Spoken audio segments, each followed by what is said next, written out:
नमस्कार दोस्तों। आशा करते हैं आप सब बिल्कुल ठीक होंगे। अगर आप भी जमीन खरीदने जा रहे हैं या फिर जमीन का रजिस्ट्री करवाने जा रहे हैं तो ये वीडियो आपके लिए बहुत ही जरूरी होने वाला है, क्योंकि राजस्व एवं भूमि सुधार विभाग की तरफ से जमीन के रजिस्ट्री में एक महत्वपूर्ण बदलाव किया गया है। अगर आप जमीन खरीदने से पहले इन चीजों को चेक नहीं करते हैं तो आपकी जमीन का दाखिल खारिज जो है नहीं होगा और जमीन जो है आपके नाम से नामांतरण ही नहीं होगा। हाल ही में इसको लेकर जो है विभाग की तरफ से नोटिस भी जारी कर दिया गया है, तो आप लोग वीडियो को पूरा अंत तक देखिएगा। हम आपको पूरी जानकारी देंगे कि आपको जमीन खरीदने से पहले जो है क्या क्या चीजें चेक करना है और कैसे जो है आप लोग चेक कर सकते हैं।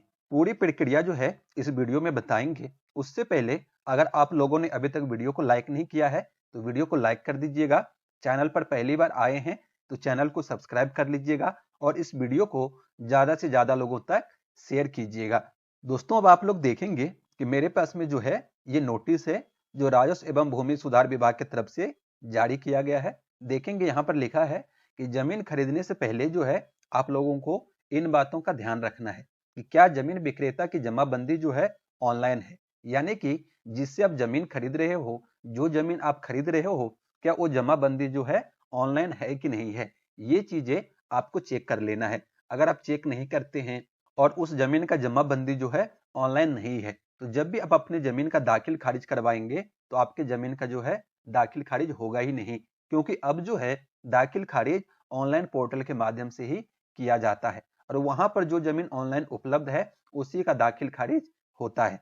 तो आपको विशेष रूप से ध्यान रखना है कि जो जमीन आप खरीद रहे हो, जिस आदमी से आप जमीन खरीद रहे हो, क्या उसका जमाबंदी जो है ऑनलाइन है कि नहीं है। जमाबंदी देखने के लिए आप लोगों को बिहार भूमि के ऑफिशियल पोर्टल पर आना है। ये बिहार भूमि का ऑफिशियल पोर्टल है। इस पोर्टल पर आप लोगों को आना है और नीचे आएंगे तो जमाबंदी पंजी देखे का ऑप्शन है। ठीक है, आप लोगों को इस वाले ऑप्शन पर क्लिक कर लेना है। उसके बाद में यहाँ से जो है आपको डिटेल, जिस भी जिले से आप लोग बिलोंग करते हैं या जिस भी जिले में आपका जमीन है, आपको अपना जिला चुन लेना है। उसके बाद आपको अपना अंचल चुन लेना है। उसके बाद आप लोगों को प्रोसीड वाले ऑप्शन पे क्लिक करना है। उसके बाद यहाँ से जो है आप लोगों को अपना हल्का चुन लेना है।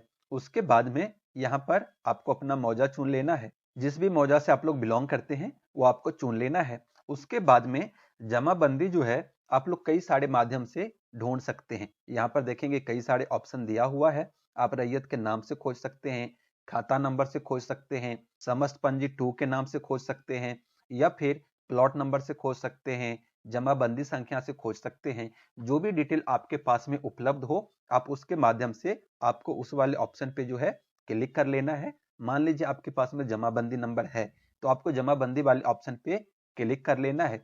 उसके बाद आप लोगों को यहाँ पर जमाबंदी नंबर डाल लेना है, नीचे आपको कैप्चा डाल देना है और उसके बाद सर्च वाले ऑप्शन पे आपको क्लिक करना है।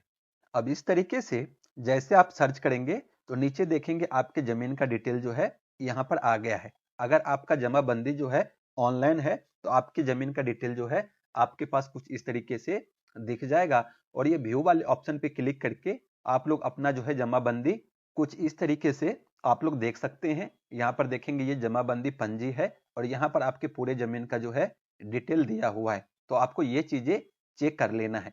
उसके बाद में आपको ये चेक करना है कि क्या उस ऑनलाइन जमाबंदी में आपके द्वारा खरीदा जा रहा खेसरा यानी कि प्लॉट का नंबर और सही रकबा एरिया दर्ज है कि नहीं है। ठीक है, तो आपने जो ये जमाबंदी डाउनलोड किया है, ठीक है, ये आपका जमाबंदी है। अब इसमें आपको चेक कर लेना है कि जिस खाता नंबर और जिस खसरा नंबर का आप जमीन खरीदने जा रहे हैं वो खाता नंबर और खसरा नंबर इस जमाबंदी में जो है दर्ज है कि नहीं है। जब भी आप लोग जमाबंदी पंजी चेक करेंगे तो यहाँ पर देखेंगे कि यहाँ पर खाता नंबर है और यहाँ पर खसरा नंबर है। इस वाले जमाबंदी में एक ही खाता है तो यहाँ पर एक ही दिख रहा है। कई सारे जमाबंदी ऐसे होते हैं जहां पर एक ही जमाबंदी के अंदर जो है कई सारे 5 7 10 जो है खाता नंबर रहते हैं। तो आपको ये सुनिश्चित कर लेना है कि जो जमीन आप खरीद रहे हो वो खाता खसरा नंबर इस जमाबंदी में है कि नहीं है, ये आपको चेक कर लेना है। उसके बाद आपको ये चेक कर लेना है रकबा में, ठीक है, कि जितना जमीन आप खरीद रहे हो, मान लीजिए आप जो है 1 कट्ठा 2 कट्ठा 5 कट्ठा या 1 एकड़ जमीन खरीद रहे हैं। जितना जमीन आप खरीद रहे हो उतना जमीन जो है इस जमाबंदी में दर्ज है कि नहीं है।